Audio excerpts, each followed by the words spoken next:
Yo, what's up, y'all? It's your boy DMV Computer Man. I'm back with another video, this time for my entrepreneurs and my small business owners. Look, you might want to lock down the BIOS on your laptops, especially if you're using them in the workplace and you have a few different laptops and you're loaning them out, letting different people use them. You want to lock down that BIOS. I'm going to show you how to do it in this video.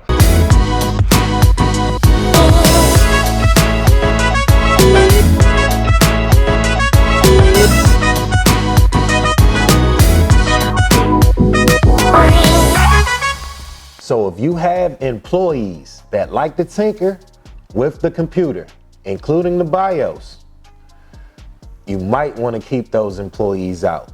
And the reason why is because tinkering with the wrong settings in the BIOS can prevent the computer from actually booting up and also prevent it from corrupting the system.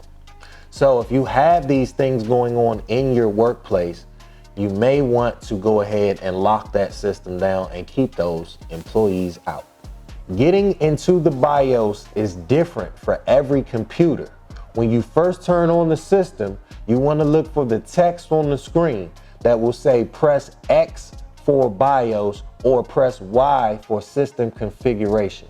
Usually the button to press is one of the F keys. It sometimes can be the enter or the escape or delete key, but it will be different for every computer model.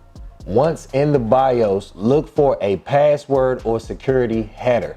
Select that. Typically, you'll see two passwords.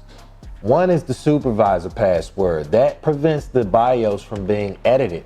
And then you also will have a user password.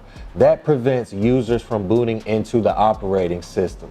Now, some devices might only have one that acts as both passwords. So check to see if your system supports it.